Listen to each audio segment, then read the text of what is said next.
They whispered that she was too slow for a trauma center that worshipped speed. They mocked the gray-haired nurse and the old German shepherd who never left her side. And when a decorated Army Ranger was rushed in, dying from a crushed chest, the hospital's golden doctor pushed her aside and told her to stay out of the way. But in the chaos, it wasn't the monitors that warned her. It wasn't the alarms. It was the dog. One growl, one step forward, one decision that broke protocol, and saved a life. And when she was fired for it, the truth came hunting her down in the rain. What happens next will make you believe in quiet miracles and second chances for the forgotten. Before we begin, tell me where you are watching from. Drop your country in the comments below. If you believe no child or animal should ever face fear alone, please hit subscribe now and share this story with someone who needs hope. Seattle did not wake gently. Even before dawn, the city pressed forward with the weight of rain and urgency. Low clouds clung to the skyline like unfinished thoughts, smearing the outlines of glass towers and cranes that never seemed to rest. The air smelled of wet asphalt, salt carried in from Puget Sound, and the metallic promise of another hard day. Sirens cut through the drizzle at regular intervals, not startling anyone anymore, just reminding the city that time here was always borrowed. On the east side of downtown, St. Augustine Advanced Medical Center rose from the gray like a fortress of glass and steel. Its emergency entrance glowed white against the darkness, fluorescent lights humming with an almost aggressive intensity. This was where Seattle sent its worst nights. Pileups on I-5, dockyard accidents, overdoses, shootings that never made the news. It was a place built for speed, for sharp decisions and sharper elbows. Hesitation here was not a flaw, it was a liability. That was why Eleanor Brooks looked out of place the moment she stepped through the sliding doors. She was 56, of average height, but carried herself with a posture shaped by years of discipline rather than confidence. Her frame was lean, almost spare, as if excess had been stripped away long ago. Her hair, once dark brown, had turned a practical silver gray and was pulled into a tight bun at the nape of her neck. Fine lines framed her eyes and mouth, not from laughter so much as from squinting, into bright lights, harsh sun, and situations where focus meant survival. Her skin held a weathered tone, not unhealthy, but marked by years of stress and outdoor exposure that no hospital lighting could soften. She wore plain blue scrubs, faded at the seams, and sensible shoes polished not for appearance but habit. There was a slight hitch in her gait, noticeable only if one paid attention, the kind that came from an old injury that never fully healed. Eleanor moved carefully, not slowly, but deliberately, as if every step had been measured long before she took it. At her left side walked Atlas. The German shepherd was large even by his breed standards, broad-chested with a thick sable coat darkened by age. Gray dusted his muzzle and eyebrows, giving him a perpetually thoughtful expression. He was 9 years old, past the restless energy of youth, but nothing about him was lazy. His ears tracked sound constantly, pivoting toward rolling gurneys, that raised voices, the distant chime of elevators. His dark eyes were steady, intelligent, and watchful in a way that unsettled people who weren't used to being noticed. Atlas wore a medical service vest, clean but clearly used, straps softened by time and work. His leash hung loose from Eleanor's hand, more a formality than a necessity. He walked in perfect rhythm with her, stopping when she stopped, moving when she moved, never once pulling or lagging behind. People noticed them immediately. Some stared openly. Others whispered without bothering to lower their voices. Why does she get a dog? I thought animals weren't allowed back here. She looks like she should be working nights at a clinic, not trauma. Eleanor heard it all. She always did. Years in high-pressure environments had taught her to sort sound into categories: critical, useful, irrelevant. This fell squarely into the last. They passed the main nurses' station, where monitors beeped in overlapping rhythms and half-empty coffee cups crowded the counter. Younger nurses in fitted scrubs moved quickly, ponytails swinging, voices sharp and efficient. Eleanor paused briefly to check an assignment board, her eyes scanning names and room numbers with quiet precision. Atlas sat automatically at her heel. Across the station, a man in a pristine white coat laughed loudly. Dr. Cameron Whitlock was hard to miss. He stood just over 6 feet tall, athletic in the way that came from expensive gyms rather than physical labor. His dark hair was styled with deliberate care, And a trimmed stubble framed a sharp jawline that cameras loved. Whitlock's face carried confidence easily, the kind that had been reinforced by years of praise and very few serious consequences. He moved through the department like he owned it, greeting attendings by first name, clapping residents on the shoulder, never doubting he belonged exactly where he was. Whitlock noticed Eleanor, his eyes flicking briefly to Atlas, then back to the tablet in his hand. The corner of his mouth twitched, not quite a smile. "She's new?" he asked Dr. Nathan Keller, a second-year resident standing nearby. Keller nodded. He was younger, thinner, with a perpetually apologetic expression and shoulders that curved inward under the weight of expectation. "Transferred in last month," Whitlock hummed. "With a dog?" "Service animal," Keller said quickly. Whitlock's gaze lingered a second longer than necessary. "This place isn't built for nostalgia." Eleanor walked past without acknowledging them, stopping at a supply cart near Trauma Bay 4. She checked IV bags by touch and sight, fingers brushing labels, eyes confirming expiration dates. She adjusted a monitor cable someone had left twisted, smoothing it into place. Small things, necessary things. Atlas remained still, head up, observing. A nurse rushed past and nearly clipped the cart. "Sorry," she muttered without looking back. Eleanor steadied it instinctively.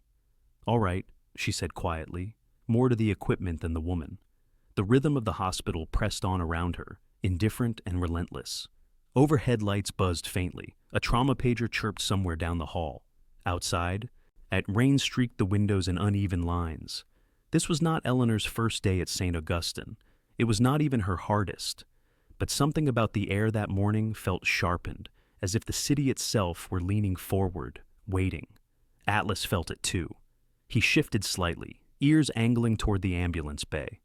Eleanor rested two fingers briefly against the back of his neck, a grounding gesture, practiced and unconscious. "Easy," she murmured. She finished stocking the cart and checked her watch. 6:42 a.m.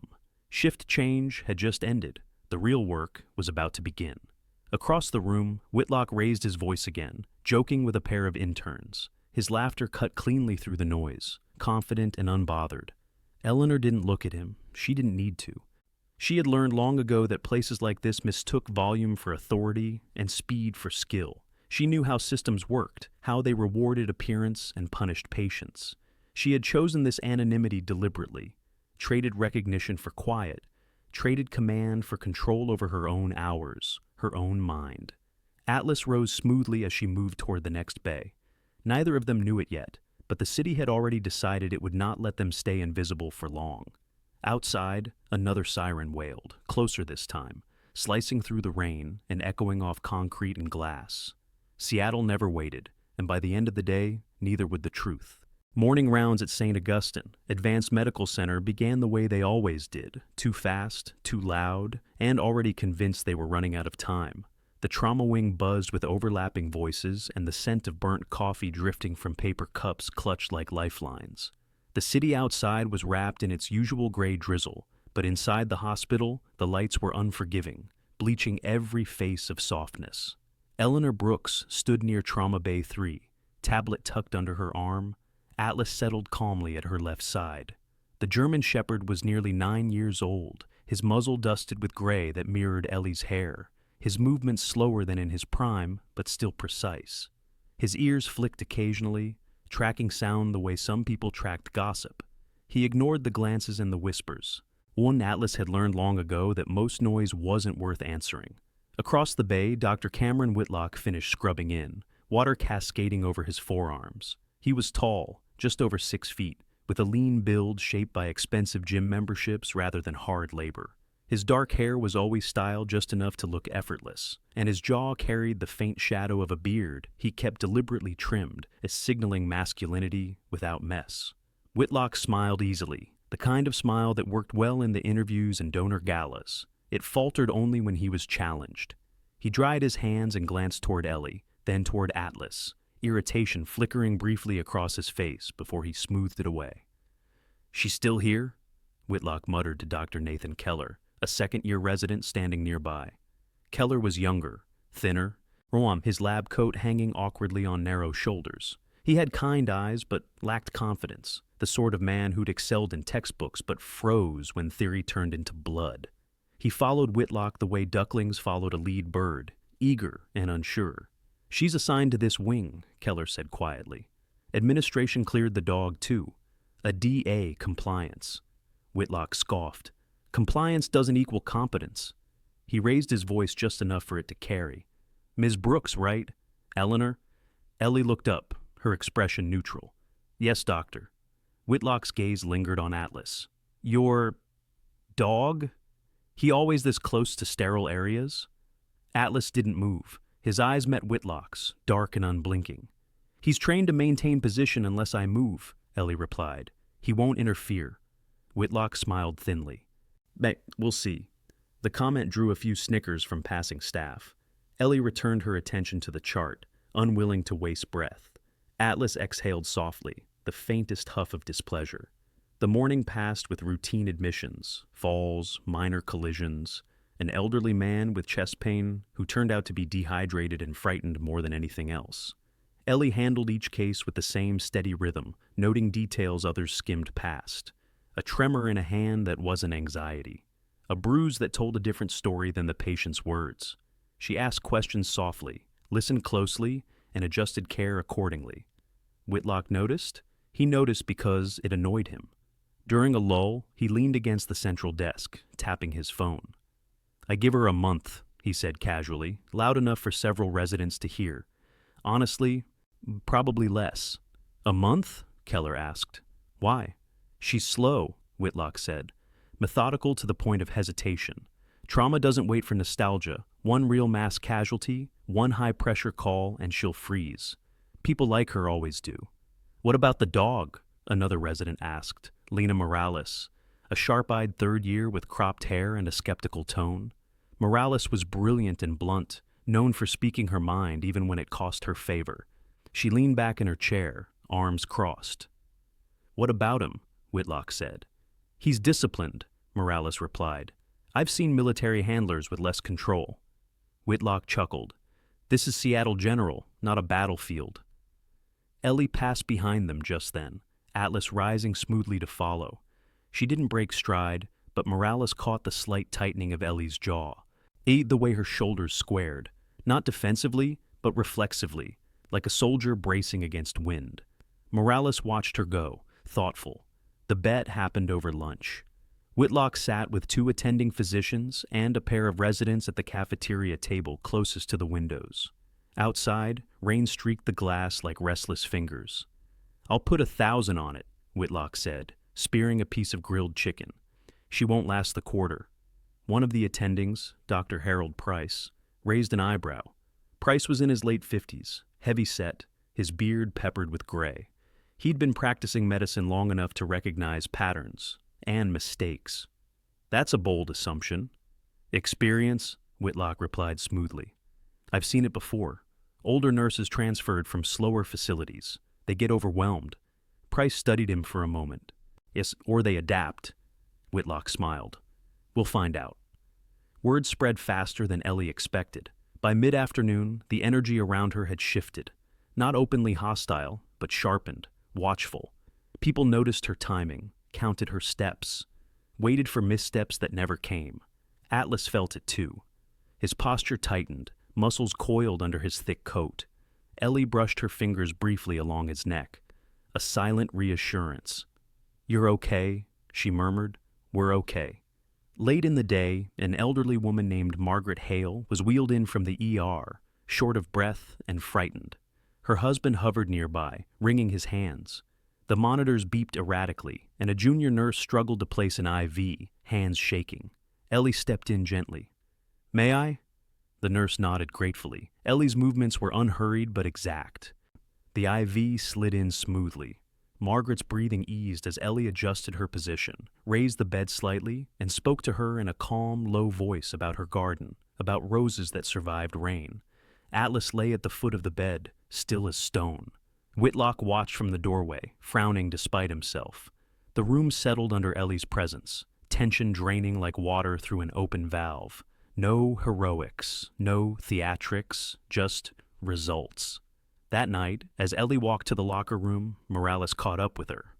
"Hey," Morales said. "For what it's worth, ignore Whitlock. He's loud, not always right."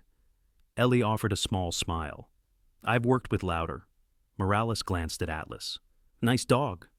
"He's better company than most," Ellie replied. Morales laughed softly. "Yeah, I get that." Ellie changed slowly, joints stiff, bay knee aching with the promise of rain. Atlas waited patiently, tail thumping once when she finally stood. As they headed toward the exit, Ellie paused, looking back down the corridor of the trauma wing. Screens glowed, staff hurried. Somewhere in the city, sirens wailed. A distant, familiar sound. She felt it then.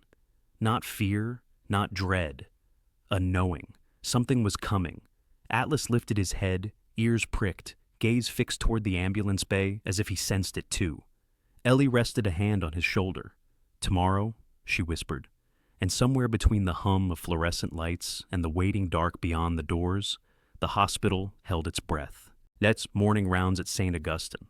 Advanced Medical Center began the way they always did. Too fast, too loud, and already convinced they were running out of time. The trauma wing buzzed with overlapping voices, and the scent of burnt coffee drifting from paper cups clutched like lifelines. The city outside was wrapped in its usual gray drizzle, but inside the hospital, the lights were unforgiving, bleaching every face of softness. Eleanor Brooks stood near Trauma Bay 3, tablet tucked under her arm. Atlas settled calmly at her left side. The German Shepherd was nearly 9 years old, his muzzle dusted with gray that mirrored Ellie's hair, his movements slower than in his prime, but still precise. His ears flicked occasionally, tracking sound the way some people tracked gossip. He ignored the glances and the whispers. Yes, Atlas had learned long ago that most noise wasn't worth answering. Across the bay, Dr. Cameron Whitlock finished scrubbing in, water cascading over his forearms. He was tall, just over 6 feet, with a lean build shaped by expensive gym memberships rather than hard labor. His dark hair was always styled just enough to look effortless, and his jaw carried the faint shadow of a beard he kept deliberately trimmed, signaling masculinity without mess. Whitlock smiled easily, the kind of smile that worked well in interviews and donor galas. It faltered only when he was challenged. He dried his hands and glanced toward Ellie, then toward Atlas, irritation flickering briefly across his face before he smoothed it away. "She's still here?" Whitlock muttered to Dr. Nathan Keller, a second-year resident standing nearby. Keller was younger, thinner, and his lab coat hanging awkwardly on narrow shoulders. He had kind eyes but lacked confidence, the sort of man who'd excelled in textbooks but froze when theory turned into blood. He followed Whitlock the way ducklings followed a lead bird, eager and unsure. "She's assigned to this wing," Keller said quietly. "Administration cleared the dog, too. A DA compliance." Whitlock scoffed. "Compliance doesn't equal competence." He raised his voice just enough for it to carry. "Ms. Brooks, right? Eleanor?" Ellie looked up, her expression neutral. "Yes, doctor." Whitlock's gaze lingered on Atlas. "Your dog? He always this close to sterile areas?" Atlas didn't move. His eyes met Whitlock's, dark and unblinking. "He's trained to maintain position unless I move," Ellie replied. "He won't interfere." Whitlock smiled thinly. We'll see." The comment drew a few snickers from passing staff. Ellie returned her attention to the chart, unwilling to waste breath. Atlas exhaled softly, the faintest huff of displeasure. The morning passed with routine admissions, falls, minor collisions, an elderly man with chest pain who turned out to be dehydrated and frightened more than anything else. Ellie handled each case with the same steady rhythm, noting details others skimmed past. A tremor in a hand that wasn't anxiety, a bruise that told a different story than the patient's words. She asked questions softly, listened closely, and adjusted care accordingly. Whitlock noticed. He noticed because it annoyed him. During a lull, he leaned against the central desk, tapping his phone. "I give her a month," he said casually, loud enough for several residents to hear. "Honestly, probably less." "A month?" Keller asked. "Why?" "She's slow," Whitlock said.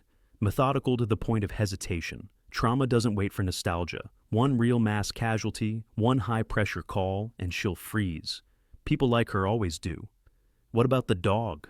another resident asked, Lena Morales, a sharp-eyed third year with cropped hair and a skeptical tone. Morales was brilliant and blunt. known for speaking her mind even when it cost her favor. She leaned back in her chair, arms crossed. "What about him?" Whitlock said. "He's disciplined," Morales replied. "I've seen military handlers with less control." Whitlock chuckled. "This is Seattle General, not a battlefield." Ellie passed behind them just then, Atlas rising smoothly to follow. She didn't break stride, but Morales caught the slight tightening of Ellie's jaw, and the way her shoulders squared, not defensively, but reflexively, like a soldier bracing against wind. Morales watched her go, thoughtful. The bet happened over lunch. Whitlock sat with 2 attending physicians and a pair of residents at the cafeteria table closest to the windows. Outside, rain streaked the glass like restless fingers. "I'll put 1,000 on it," Whitlock said, spearing a piece of grilled chicken. "She won't last the quarter." One of the attendings, Dr. Harold Price, raised an eyebrow. Price was in his late 50s, heavy-set, his beard peppered with gray. He'd been practicing medicine long enough to recognize patterns and mistakes. "That's a bold assumption." "Experience," Whitlock replied smoothly. "I've seen it before. Older nurses transferred from slower facilities. They get overwhelmed." Price studied him for a moment. Or they adapt." Whitlock smiled. "We'll find out." Word spread faster than Ellie expected. By mid-afternoon, the energy around her had shifted. Not openly hostile, but sharpened, watchful. People noticed her timing, counted her steps, waited for missteps that never came. Atlas felt it too. His posture tightened, muscles coiled under his thick coat. Ellie brushed her fingers briefly along his neck, a silent reassurance. "You're okay," she murmured. "We're okay."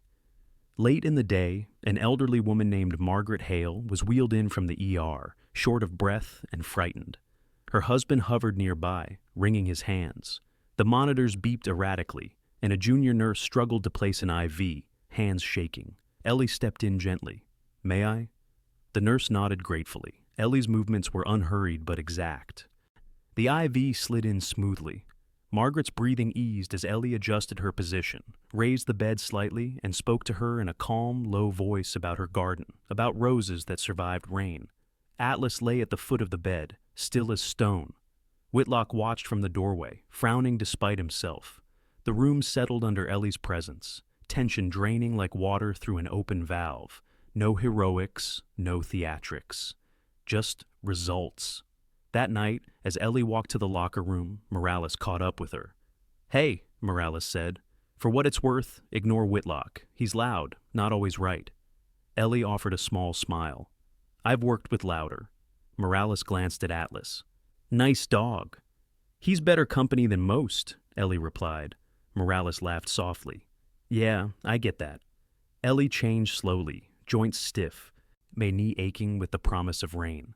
Atlas waited patiently, tail thumping once when she finally stood. As they headed toward the exit, Ellie paused, looking back down the corridor of the trauma wing. Screens glowed, staff hurried. Somewhere in the city, sirens wailed, a distant, familiar sound. She felt it then, not fear, not dread, a knowing. Something was coming.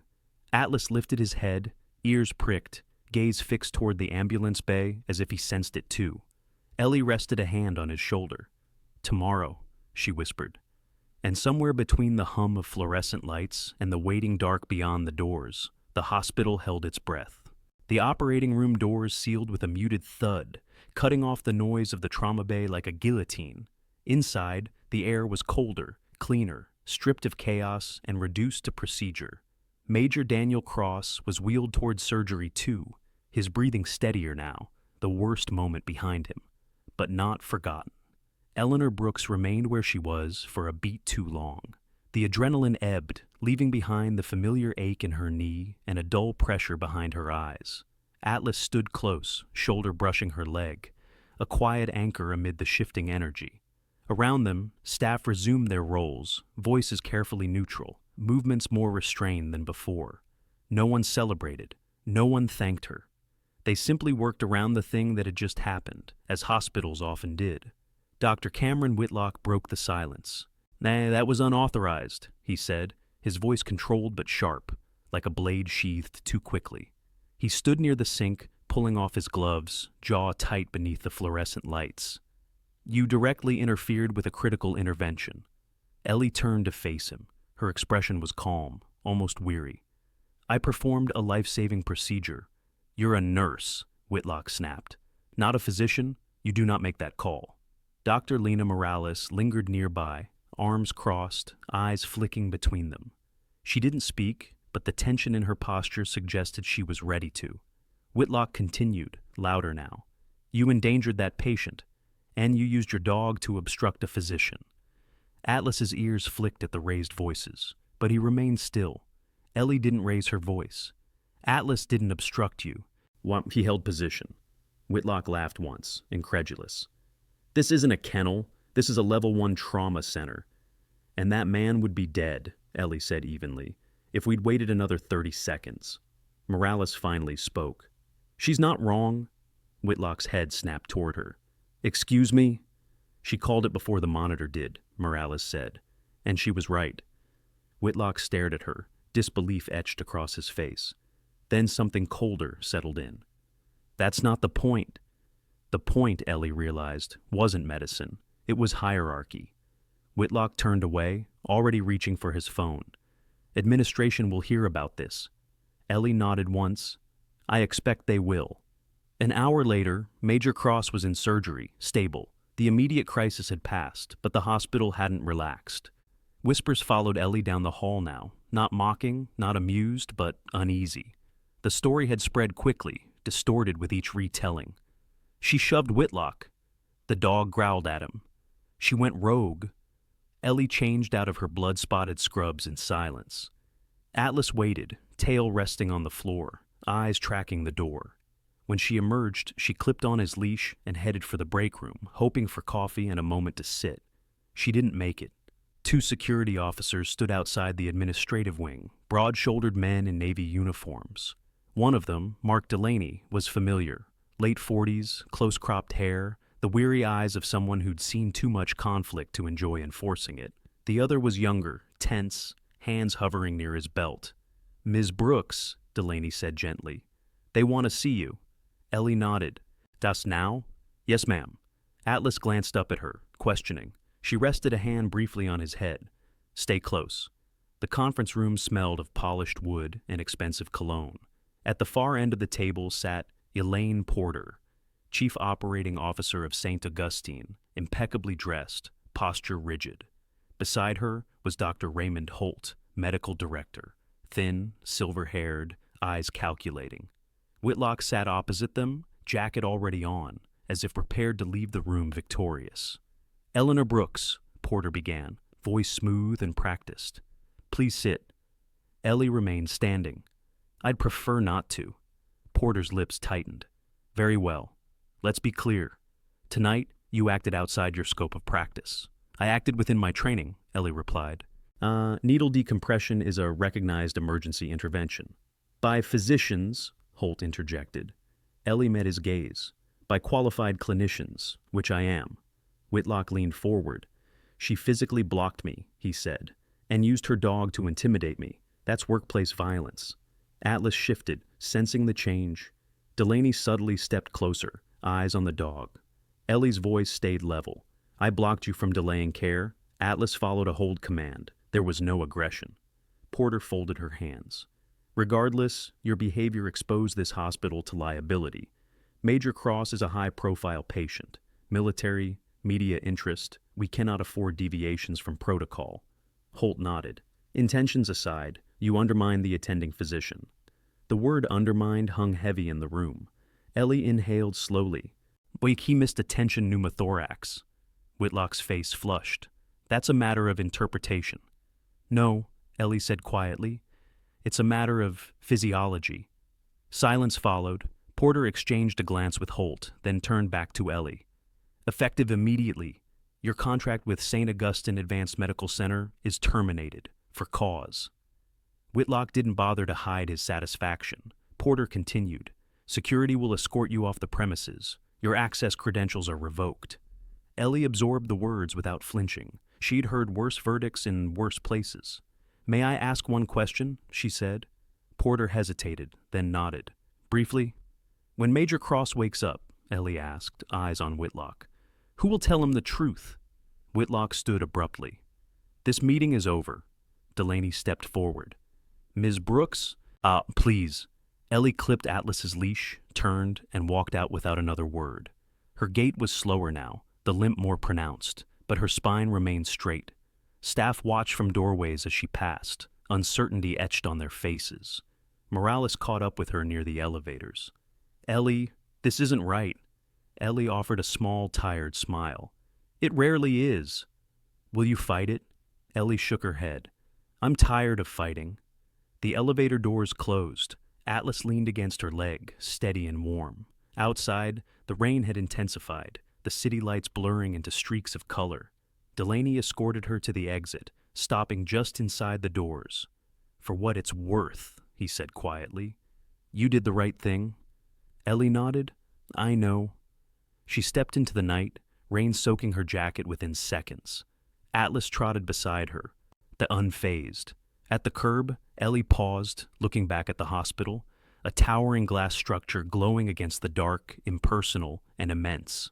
Behind those walls, Major Cross fought toward recovery. Behind those walls, the truth waited. Ellie turned away and walked into the rain, unaware that the decision made in that polished conference room had set something much larger in motion. Major Daniel Cross woke to the sound of machines arguing quietly with each other. Not alarms, nothing dramatic, just the steady, rhythmic negotiation of ventilators and monitors, the soft insistence of life being measured and recalculated every second. His eyes opened slowly, vision swimming through a haze of antiseptic light and dull pain that radiated from his chest outward, like a bruise that had decided to claim territory. He breathed. That alone surprised him. His first conscious thought was not fear, but confusion.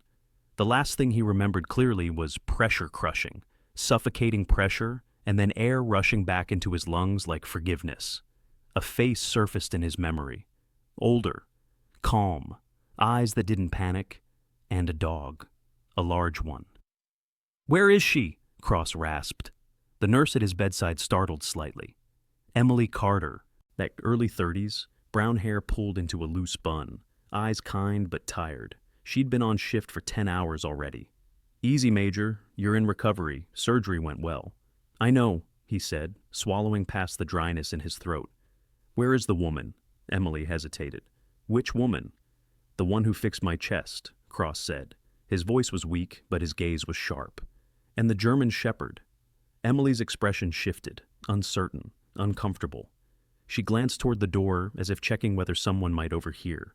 Her name is Eleanor Brooks. Most people call her Ellie. And? Emily exhaled. She's not here anymore. Cross frowned, the movement tugging painfully at sutures beneath the bandages. Not here as in shift ended? No, sir, Emily said quietly. She was terminated. The word landed harder than the accident. Es terminated, Cross repeated.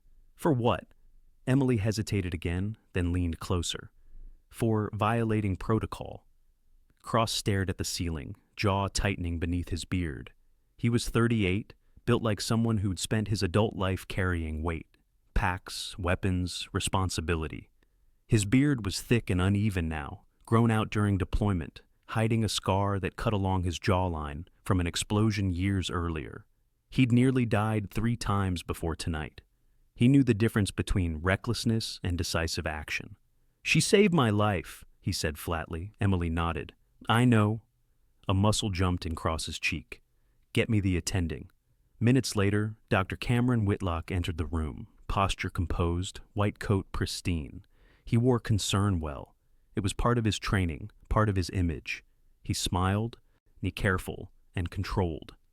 Major Cross, Whitlock said, good to see you awake. You gave us quite a scare. Cross studied him in silence. Up close, Whitlock looked younger than Cross had expected, clean, unmarked, the kind of man whose hands had never shaken from cold or fear, only caffeine. Where is Nurse Brooks? Cross asked. Whitlock's smile tightened almost imperceptibly. Ms. Brooks is no longer employed by St. Augustine. You fired her. Whitlock folded his hands. She acted outside her scope of practice and compromised. She decompressed my lung, Cross interrupted. You were about to intubate a man whose chest was collapsing. Whitlock's eyes hardened. We disagree on the interpretation. No, Cross said quietly. You disagree with the outcome. Silence stretched between them. Whitlock straightened. Major, the important thing is that you're stable. What happened operationally will be handled by administration. Cross shifted slightly, pain flashing across his face, but his voice remained steady. You don't understand how this works. Whitlock bristled.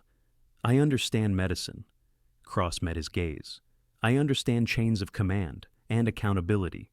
Whitlock opened his mouth, then stopped as a new presence filled the doorway. General Marcus Hale didn't announce himself. He didn't need to. The room seemed to contract around him. A tall man in his early 60s, shoulders squared despite the slight stiffness in his gait. His hair was steel gray, cropped short, his face carved with deep lines earned through decades of command rather than age alone. His eyes were sharp, observant. Olin carried a weight that made lesser men straighten unconsciously. Behind him stood a colonel and a quiet aide holding a tablet. Whitlock stiffened. General Hale. The general didn't look at him. Daniel, he said instead, stepping to the bedside. You look like hell. Cross managed a crooked smile. Sir? Hale glanced at the monitors, then back to Cross. You breathing on your own? Yes, sir. Good. Hale nodded once, then finally turned his attention to Whitlock. You, the attending? Yes, General. Step outside. Whitlock hesitated. Sir, That wasn't a request. In the hallway, voices were low but firm. Inside the room, Cross watched the ceiling, listening not to words but to tone. Years in the Rangers had taught him that truth often lived between sentences. 10 minutes later, Hale returned alone. Where is she? Hale asked. Cross didn't need to clarify. Fired, escorted out. Hale's jaw tightened. And the dog? Went with her. Hale exhaled slowly, the kind of breath taken by men deciding how much damage they were willing to do. That figures. He turned to the aide. Find her. Yes, sir. Cross frowned. Sir? Hale looked back at him. You don't discharge a medic who saves a soldier's life. Not on my watch. Outside the hospital, Eleanor Brooks sat at a bus stop, rain soaking through her coat. Atlas curled close, pressed against her leg for warmth. A cardboard box rested at her feet. Contents modest and unremarkable. A mug, a stethoscope, a folded photograph she hadn't looked at in years.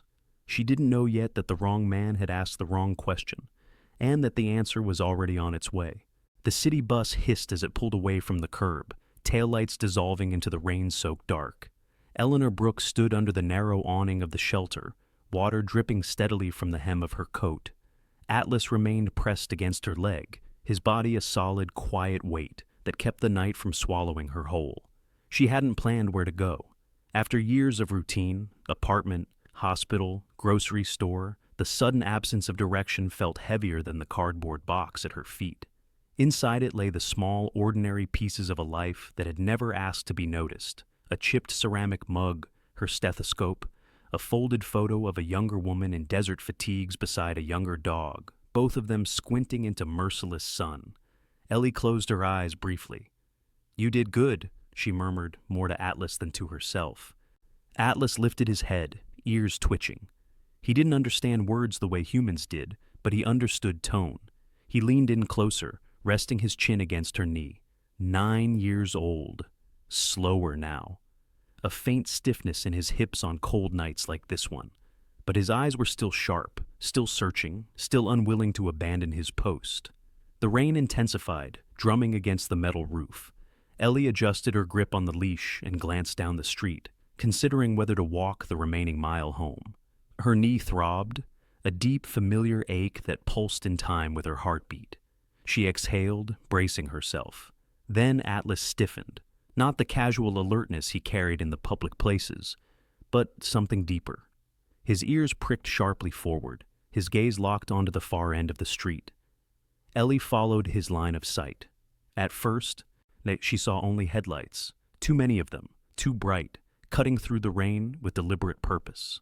The sound followed seconds later. Engines, powerful and coordinated. Not the random noise of traffic, but the low, controlled growl of machines built to move with intent. Atlas rose to his feet. Easy, Ellie whispered. though her own pulse had begun to quicken. The convoy slowed as it approached the bus stop. Two black SUVs rolled to a stop at the curb, rain beating on their dark windows. A third vehicle idled behind them, engine humming steadily. Doors opened in near unison. Men stepped out. They moved with an economy of motion Ellie recognized instantly. No wasted gestures, no confusion about where to stand or how to position themselves. One man scanned the street. Another took position near the rear of the vehicles. A third held an umbrella, not for himself, but for the man who emerged last. General Marcus Hale did not hurry.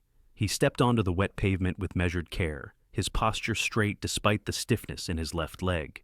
The years had carved lines into his face, but they had not softened him. His coat was immaculate, his boots polished despite the rain. He carried himself the way mountains carried snow, with patience and inevitability. Atlas let out a low sound, not a growl, not a bark. Recognition. Ellie felt it then, the shift she'd felt earlier in the hospital, magnified. "Oh," she breathed. "No." Hale approached slowly, stopping a few feet away. He studied her for a long moment, eyes moving from her face to the box at her feet, then down to Atlas. "Still working?" Hale said quietly. Atlas wagged his tail once, just once. No, Ellie straightened despite the ache in her knee. "General?" "Eleanor," Hale replied. His voice was calm, but beneath it ran steel. "You left without saying goodbye." She almost laughed. "I was escorted." Hale's mouth tightened. "So I was told." He nodded to the aide standing behind him, a young woman with sharp eyes and a tablet tucked against her chest. "This is Colonel Rebecca Shaw. She's handling logistics." Shaw gave Ellie a respectful nod. "Ma'am?" Ellie glanced at the vehicles, then back at Hale. "If this is about paperwork, sir, it can wait." "It can't," Hale said. "And it won't." Atlas shifted slightly, positioning himself closer to Ellie's leg. Hale noticed. His gaze softened, just a fraction. "Daniel Cross is awake," Hale continued, "and angry." Ellie closed her eyes briefly. "I didn't do it for recognition." "I know," Hale said. "That's the problem." Rainwater slid down the edge of Hale's coat as he spoke. "You were dismissed because the system chose comfort over truth. That happens more often than people like to admit." Ellie's grip tightened on the leash. "I'm tired of systems." "So am I," Hale replied. "But this one picked the wrong fight." He gestured toward the SUV. "Get in." Ellie shook her head. "Sir, that wasn't a request," Hale said gently, echoing his words from the hospital. "You don't leave your post when someone's still bleeding." She looked at Atlas. His eyes were on Hale now, steady, assessing. Then he sat, decisively. Ellie exhaled. "You planned this." Hale allowed himself the faintest hint of a smile. "I prepared for it." Inside the SUV, the warmth hit her immediately, fogging the windows. Atlas climbed in after her, settling at her feet with a sigh that spoke of long days and longer nights. The door closed, sealing out the rain. As the vehicle pulled away, Ellie stared at her reflection in the glass. She looked older than she felt. Or maybe she felt older than she was. It was hard to tell anymore. "Daniel asked one question," Hale said from the seat beside her. "He asked who saved his life. When the answer didn't match the story he was given, he pushed." Ellie swallowed. "Whitlock?" Hale's jaw tightened. "Has already begun revising his version of events." "And the hospital?" "Panicking," Hale replied, "which is appropriate." They rode in silence for a moment, the city sliding past in blurred streaks of light and shadow. Ellie's thoughts drifted back to the trauma bay, the hiss of escaping air, the sudden rush of life returning. Yet she'd done what she'd always done, what she'd been trained to do, what Atlas had trusted her to do. "I don't want revenge," she said quietly. Hale looked at her. "Good. Because I don't have the energy for it." He nodded. "Then this will go faster." The SUV slowed as it approached the hospital once more, its glass facade glowing against the night. Ellie felt a familiar tightening in her chest, not fear, but resolve. Atlas lifted his head, ears forward. "Ready?" Hale asked. Ellie rested a hand on Atlas's shoulder. "I never stopped being ready." The vehicle came to a stop. Outside, lights reflected off rain-slick pavement. Inside, the truth waited, impatient, unavoidable, and no longer willing to be ignored. The main lobby of St. Augustine Advanced Medical Center had never felt so exposed. Glass walls rose 3 stories high, usually reflecting calm professionalism and curated serenity. Tonight, they reflected something else entirely. Flashing headlights outside, silhouettes of uniformed personnel, and the restless anxiety of administrators who had run out of places to hide. Elaine Porter stood near the reception desk, heels planted firmly on polished marble, posture rigid enough to pass for confidence. Her lipstick was immaculate, her hands were not. One thumb tapped repeatedly against the side of her phone, a tell she hadn't yet learned to suppress. Beside her hovered Dr. Raymond Holt, thinner than usual, shoulders drawn inward, glasses slipping slightly down his nose as he wiped them for the 3rd time in 2 minutes. Doctor. Cameron Whitlock waited a few steps behind them. He had changed into a tailored navy suit, the kind that suggested control and credibility. His hair was still perfect, his jawline still sharp beneath the faint shadow of carefully maintained stubble. But his eyes betrayed him. They darted too often toward the entrance, calculating angles, rehearsing explanations. Whitlock had always believed authority came from position. Tonight, he was beginning to understand how fragile that belief was. The revolving doors turned. Conversation died instantly. General Marcus Hale entered without pause, cane striking marble once per step, a quiet metronome of inevitability. He didn't slow for the rain dripping from his coat. He didn't look around to assess the room. He already knew where everyone stood. At his side walked Eleanor Brooks, not in scrubs. Yes, Ellie wore dark civilian clothes now, simple, practical, unadorned. But the way she carried herself had changed. Her shoulders were back, her chin was level. The limp was still there, subtle but undeniable, yet it no longer suggested frailty.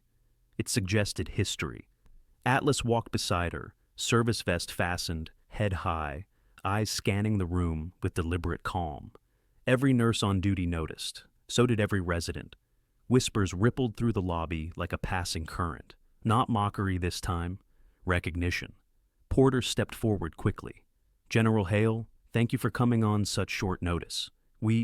Hale walked past her. He stopped exactly 3 feet in front of Cameron Whitlock. Doctor, Hale said, voice low and even. We need to talk. Whitlock straightened instinctively. Of course, General. I assume this concerns Major Cross's care. I assure you, Hale raised a hand. The gesture was small, final.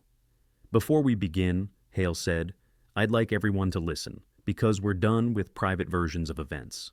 He nodded once to Colonel Rebecca Shaw, who tapped her tablet. The massive display screen behind the reception desk flickered to life. Security footage filled the lobby, the trauma bay, the gurney, Major Cross gasping for breath. The video showed Whitlock leaning over the patient, hands poised for intubation. It showed Ellie standing just outside the immediate circle, watching, waiting. Atlas at her side. Then the timestamp slowed. Hale spoke as the footage played. At this moment, Major Cross's oxygen saturation had dropped to 68%. His trachea was deviated to the left. His right lung had collapsed under pressure. The image advanced. Ellie stepped forward. Atlas shifted. The needle went in. The hiss echoed faintly through the lobby speakers. On screen, the monitor numbers climbed. Hale turned to Whitlock. You missed it. Whitlock swallowed. With respect, General, trauma medicine isn't always clear-cut. Retrospective analysis is irrelevant, Hale interrupted. This is not retrospective. This is real-time evidence. Elaine Porter found her voice. General, St. Augustine takes patient safety very seriously. The decision to terminate Ms. Brooks was made to protect your institution, Hale finished, not the patient. Silence spread, thick and uncomfortable. Hale gestured toward Ellie. Do you know who she is? Porter hesitated. Holt glanced at Whitlock. Neither answered. Hale nodded once. Then allow me. He turned slightly, voice carrying easily across the open space. Eleanor Brooks is a former Army medical officer, 15 years in combat zones. She specialized in emergency trauma stabilization under fire. She has performed more needle decompressions in uncontrolled environments than most civilian physicians will see in a lifetime. Whitlock's face drained of color. And Atlas, Hale continued, glancing down at the dog, is a certified combat medical support dog. He has extracted wounded personnel from active fire zones. He has saved lives, quietly. Atlas remained still, as if the words were irrelevant. He had never worked for praise. Major Cross appeared at the edge of the lobby then, supported by a nurse and an IV stand. His face was pale, beard untrimmed, eyes burning with focus. Every step clearly cost him pain. But he took them anyway. "You fired her," Cross said, voice rough but carrying. "For saving my life." Porter opened her mouth. Cross didn't wait. "I know what it feels like when your chest is about to implode. I know what panic tastes like." She didn't panic. He looked directly at Whitlock. "You did." Whitlock shook his head. "That's not fair." "No," Cross said quietly. "It's accurate." Hale turned back to Porter. "This hospital has a choice. You can correct this, publicly, or the Department of Defense will." Porter's composure cracked. What would correction look like? Ellie spoke for the first time. "I don't want his job," she said calmly, eyes on Whitlock. "I want accountability." Whitlock flinched. "I want your trauma protocols reviewed," Ellie continued. "I want residents taught to listen before they lead. And I want written acknowledgement that the action taken against me was wrong." Hale nodded. "Reasonable." Porter swallowed hard. "And Dr. Whitlock?" Hale didn't answer. Cross did. "He doesn't get to hide behind me." Security moved before Whitlock could speak. 2 guards stepped forward, not rough, not dramatic, just firm. Whitlock's protests echoed briefly, then faded as he was escorted toward a side exit, his polished shoes squeaking against the marble. The lobby breathed again. Hale turned to Ellie. "You still want to walk away?" Ellie looked around, at the nurses, at the residents, at Atlas. "No," she said softly. "Not yet." Outside, the rain eased, the storm finally loosening its grip on the city. Inside, something long overdue had finally begun to heal. The hospital did not erupt into applause. There were no speeches, no press conference, no carefully staged photograph of redemption pinned to a bulletin board. St. Augustine Advanced Medical Center simply did what institutions rarely did when faced with truth. It changed. The lobby slowly emptied after Whitlock was escorted out, the echo of polished shoes fading into something like relief. Nurses returned to their stations. Residents drifted back to call rooms and charting desks, carrying with them a new, uncomfortable awareness. The glass walls no longer reflected flashing lights, only tired faces and softened shoulders. Eleanor Brooks remained where she was, one hand resting lightly on Atlas's collar. For the first time since she had walked back through those doors, no one was looking past her. Elaine Porter approached last. Without heels clicking, without rehearsed polish. She looked smaller now, stripped of momentum. "Ms. Brooks," she said quietly, "your termination will be formally rescinded, effective immediately." Ellie nodded. "Thank you." Porter hesitated. "General Hale has recommended additional changes. We will be restructuring the trauma training program. He suggested you." Ellie met her gaze. "I don't want a title." Porter blinked. "Excuse me?" "I want time," Ellie said. "Time with residents, in simulations, in real rooms. I want to teach them how to slow down when slowing down saves lives." A pause. Then Porter nodded. "Done."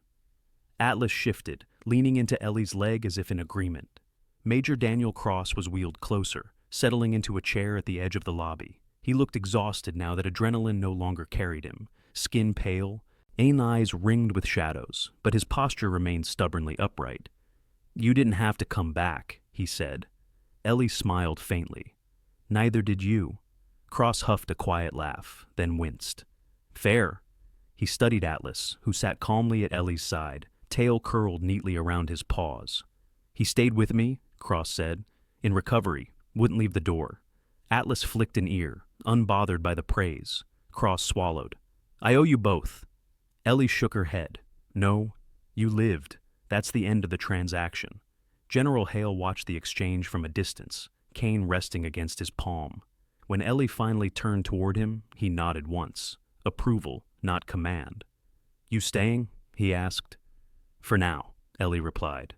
"Good." Hale's eyes softened. "Some places don't deserve their ghosts back." Ellie glanced down at Atlas. He's tired." Hale smiled. "Aren't we all?" The weeks that followed did not feel miraculous. They felt deliberate. Ellie returned to the trauma wing not as an outsider, but not as a figurehead either. She wore the same simple scrubs, walked the same measured pace. Atlas resumed his quiet patrols, lying beside simulation rooms, watching hands shake and then steady. Residents learned quickly that Ellie did not tolerate bravado. She taught them to read chests before screens, to listen to breath sounds like language, to notice dogs, silence, and the moments before panic bloomed. She told them stories, but never about medals, never about war unless asked. She spoke instead about mistakes, about seconds, about the cost of ignoring the quiet voice in the room. Lena Morales stayed late more often now, absorbing everything. Keller asked questions without embarrassment. Even Dr. Holt sat in on sessions, saying little, listening much. The trauma wing became slower, and outcomes improved. Atlas aged gracefully. His hips stiffened. His naps grew longer. Ellie adjusted without comment, planning routes with fewer stares, longer pauses. He no longer sprang to attention at every sound. But when he did move, it still mattered. One evening, as the sun dipped low over Seattle, Ellie sat on a bench outside the hospital, Atlas's head resting heavily against her thigh.